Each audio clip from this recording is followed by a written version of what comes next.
Hello, good afternoon again. I'm Adam Ellwanger, Associate Professor of Rhetoric at the University of Houston downtown, and I am continuing our series of lectures for English 5317, Rhetorical Theory and Criticism. And so far we are laying the foundations of the discipline of rhetorical theory by looking at some key texts from classical rhetoric. So far we've talked about Plato's Phaedrus and Aristotle's book on rhetoric, and today we turn our attention to the first Roman text that we'll deal with from Cicero, and that text is De Oratore, or on the orator. Before we begin, we should talk a little bit about Rome and its place in the history of rhetoric. So Rome was the great power that emerged in the ancient world after Greece's power had waned, and we really have to divide the history of Rome into two segments. The first of which is Republican Rome, and the second of which is Imperial Rome. Under Republican Rome, obviously, power was shared by representatives of the polis, typically the upper classes, but nevertheless, there were a variety of people that had a say in the direction that Rome took as a cultural and military entity.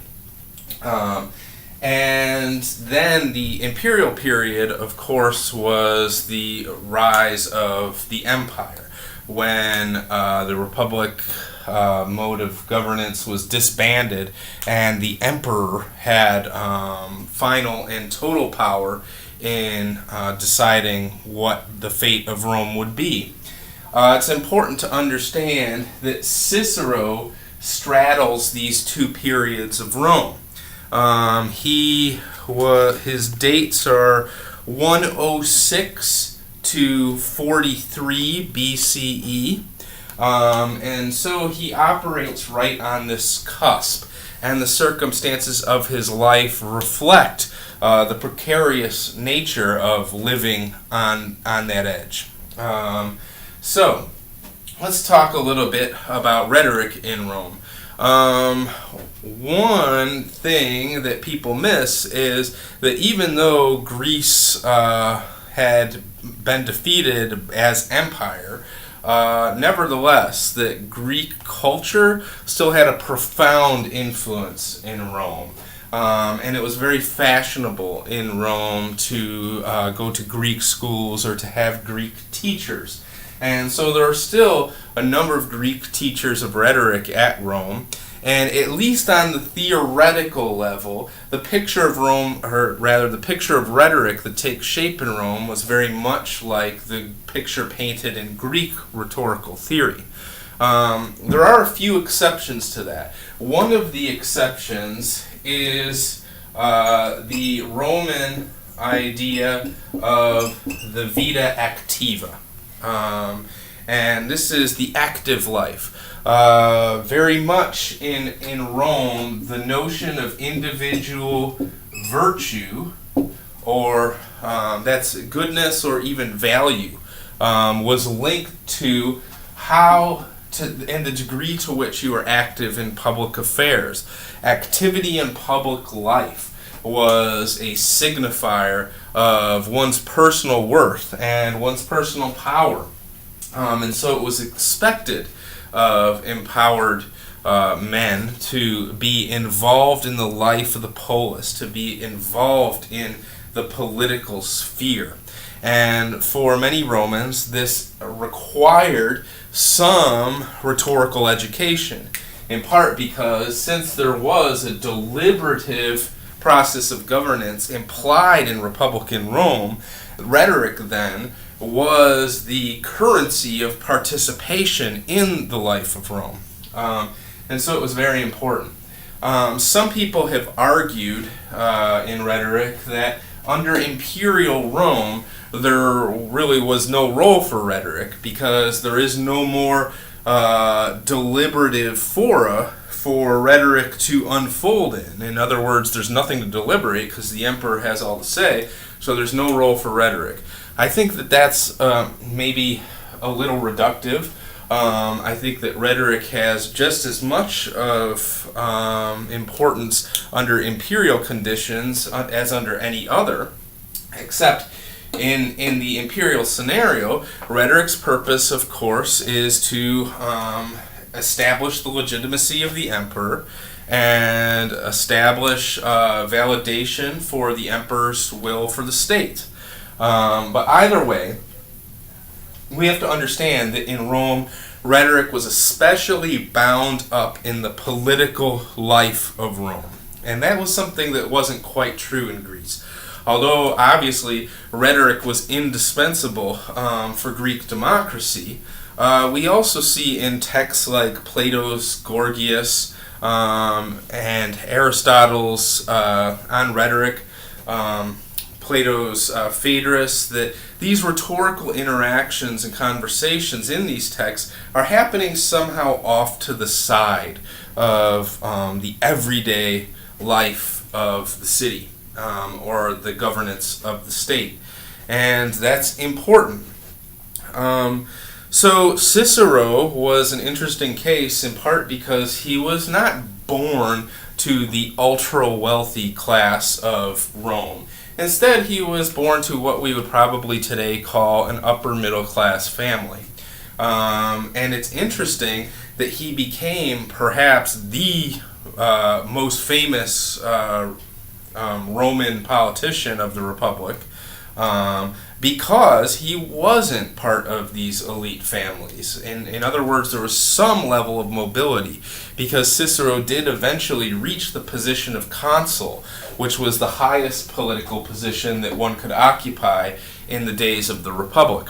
Now, when the tides changed and the early days of the empire were taking place, Cicero essentially became a public enemy because he represented the Republic, because he was so well known to Romans through his fantastic oratory, but also through his benevolent governance of the state, that he came to represent Republican modes of governance and therefore was just a de facto enemy of imperial power. And of course, that was how he died ultimately. His opposition to imperial Rome ultimately got him killed. And legend has it that his hands and his head were cut off and nailed to the rostrum in the Forum, the space where rhetoric took place in Rome. Now, why his hands and his head, and why the podium where the Rhetor spoke? Well, it was to send a message. Everyone knew Cicero as a practitioner of rhetoric, and for Cicero's head and his hands to be on the podium showed everyone else exactly the consequences of the kind of rhetorical deliberation that marked Republican governance. And if you believe other tradition, I forget whose wife it was. I think it might have been Caesar's wife. Supposedly, once the head had been removed from Cicero's body, took the head and mutilated his tongue with a hairpin, basically to destroy the vehicle of his rhetorical prowess. So, with these things in mind, we can turn to the beginning of De Oratore. And it begins in a fairly elegiac tone, a mournful tone. Cicero himself writes to his brother Quintus, who has asked him to tell him something about what he's learned about rhetoric in all these years where Cicero's been involved in the great affairs of state. And so he begins. This is on page 289 if you're following along in the rhetorical tradition. He says, "When, as often happens, brother Quintus, I think over and recall the days of old, Those men always seem to me to have been singularly happy, who, with the state at her best, and while enjoying high distinctions and the fame of their achievements, were able to maintain such a course of life that they could either engage in activity that involved no risk or enjoy a dignified repose. And time was when I used to imagine that I too would one day be so entitled, with well nigh universal approval, to some opportunity of leisure, or of directing my mind to the sublime pursuits beloved by us both, when once, the career of office complete, and life too taking the turn towards its close, the endless toil of public speaking and the business of canvassing should have come to a standstill. The hopes so born of my thoughts and plans have been cheated, alike by the disastrous times of public peril, and by my manifold personal misfortunes. For the time of life which promised to be fullest of quiet and peace proved to be that during which the greatest volume of vexations and the most turbulent tempests arose. All right. And so basically what he's saying is when he was a younger man, he imagined that at the end of his life he would have some quiet time to pursue personal joys and hobbies and this sort of thing. But as it turned out, at precisely that moment in his life where he should be turning towards that quieter, more self-fulfilling mode of living, the political events of his era conspired to thrust him sort of out of the pan and into the fire, if you will, where now he's engaged in a battle for the life of Rome itself. And so Quintus, Cicero's brother, asked him to write this book. And Cicero responds. He says, let's see. I will hearken to the call of our studies, and every moment of leisure allowed me by the perfidy of my enemies, the advocacy of my friends, and my political duties, I will dedicate first and foremost to writing. And when you, brother, exhort and request me, I will not fail you, for no man's authority or wish can have greater weight with me than yours. And so he says, and now I must bring back to mind the recollection of an old story, not, I admit, as clear in detail as it might be, but to my thinking suited to what you ask. That is, so that you may learn what men renowned above all others for eloquence have thought about the whole subject of oratory. For it is your wish, as you've often told me, that, since the unfinished and crude essays which slipped out of the notebooks of my boyhood, or rather of my youth, are hardly worthy of my present time of life and my experience gained from the numerous and grave causes in which I have engaged, I should publish something more polished and complete on these same topics. And generally, you disagree with me in our occasional discussions of this subject, because I hold that eloquence is dependent on the trained skill of highly educated men, while you consider that it must be separated from the refinements of learning and made to depend on a sort of natural talent and on practice. Okay, so let's pause there for just a moment. First, he says that he wrote a little bit when he was younger on rhetoric, and he's talking in particular about his text called De Inventione.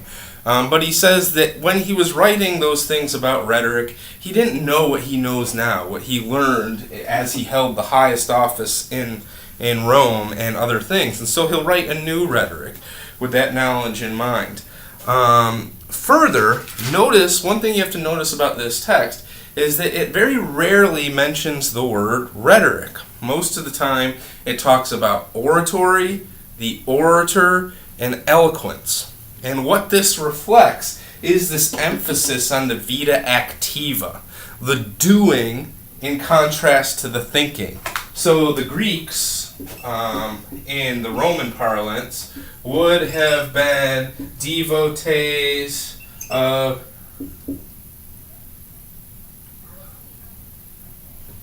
I gotta rewrite it. The Greeks would have been devotees of the Vita Contemplativa, the thoughtful life. But the Romans were into the active life, right? They thought of the contemplative life as passive. What we need to be involved in is the active life of doing, right? And when you think about that, it makes sense that they don't talk about rhetoric, which had this kind of stink of the Greek schoolroom to it, as something that you think about but don't really do, that you theorize about but don't practice. They're very interested in eloquence, oratory, the stuff that you do with rhetoric. They're not interested in rhetoric for its own sake as an abstract object of thought or of theorization. Okay, so one of the important things about this text is that it's a framed story. We have this opening where Cicero responds to his brother Quintus, but he talks a little bit about his personal thoughts on rhetoric before he goes into this story that he remembers. And the rest of the text offers a dialogue that takes place at more or less a resort during the Roman Games, something like the Olympics today. So it's important to get on the table first Cicero himself, his thoughts on rhetoric, before we get into the substance of the dialogue that Cicero remembers in the rest of the text. So we're going to talk for a few more minutes about Cicero himself and his thoughts on rhetoric before he begins the framed story. Then we'll talk a little bit about the contents of the framed story. So starting on 290, Cicero marvels that you can't find any good speakers or rhetoricians or rhetors. And he wonders, why is it that this should be the case? And he says it would seem that there would be tons of really good speakers and rhetors because there doesn't seem to be that much to it. It's not like abstract mathematics where you need an enormous amount of knowledge before you can even begin to master certain concepts. Rather, everything about rhetoric seems to be pretty much on its face. You need to have volume, you need to use style, you need to make yourself seem to be a credible person. And so Cicero says, why is it that when it seems like everything to the art is there for the taking, nobody can do it well? And, well, Cicero's answer is that it's got to be much more complicated than it seems. And in fact, the picture that Cicero ultimately draws of rhetoric makes it out to be one of the most complicated arts that there is. And so we'll read a little bit on his description of this. He says, "But the truth is that this oratory is a greater thing than other arts, and it has its sources in more arts and branches of study than people suppose.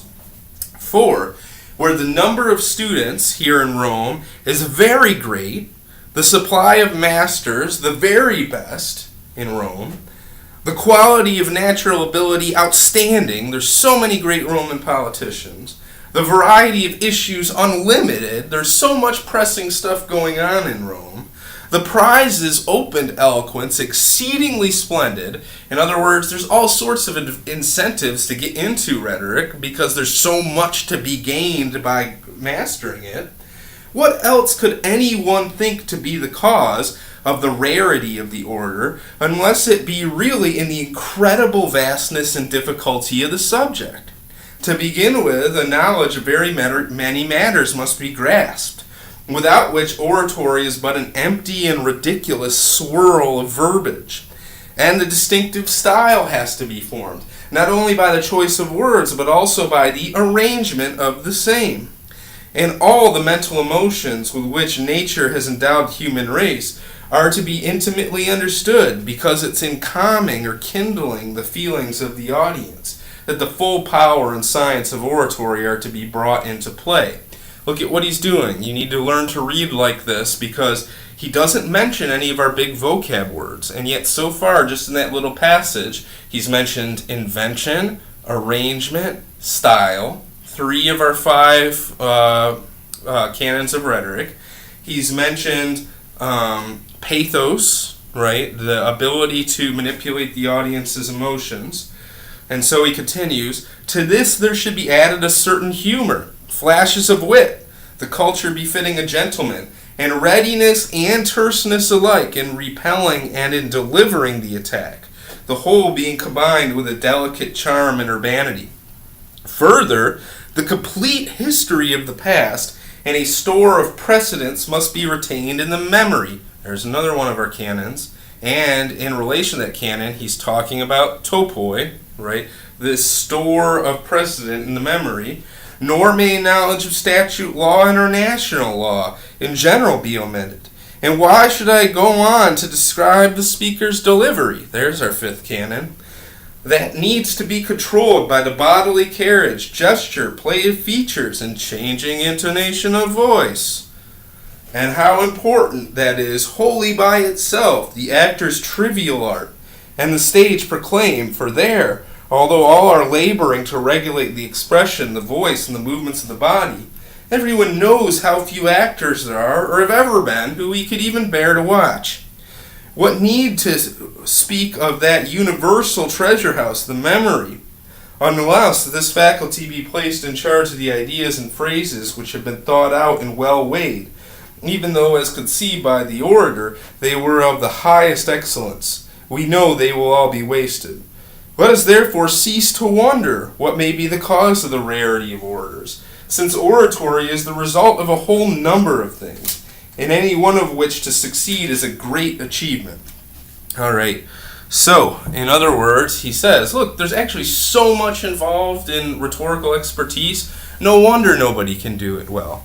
And I also, while I was reading that, recalled that in an earlier passage, when he's talking to Quintus, he points at this disagreement that they have. And Cicero says that he thinks that rhetoric is dependent upon the trained skill of highly educated men.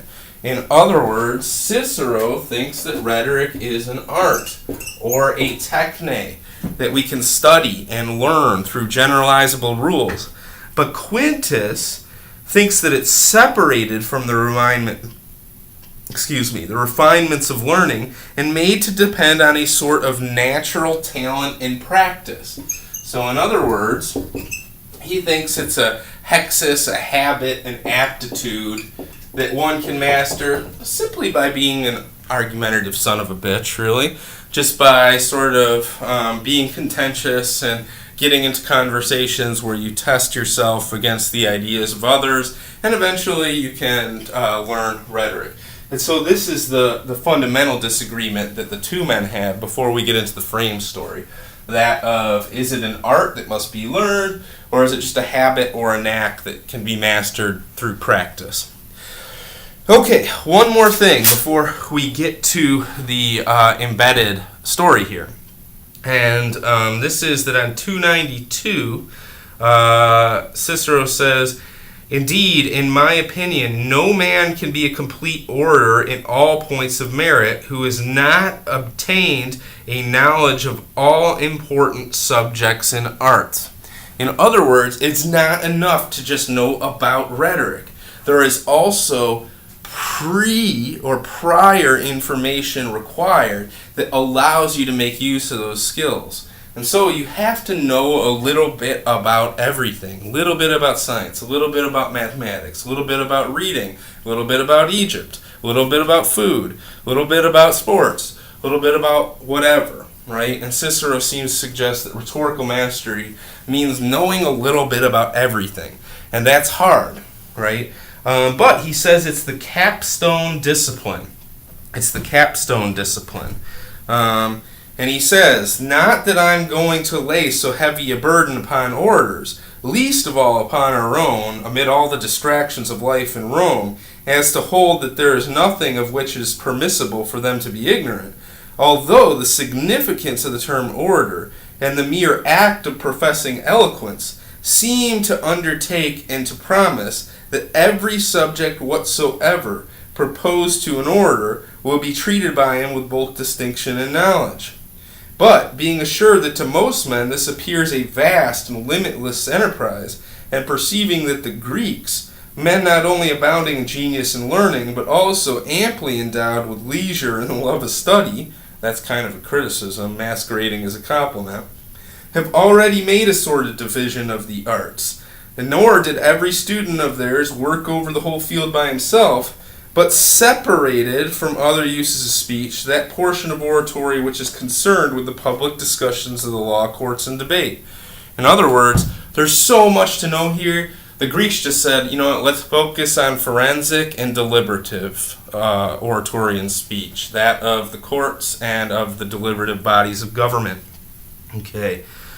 All right, then we get into the frame story, which we'll return to in just a moment if you have the patience for it. Thanks.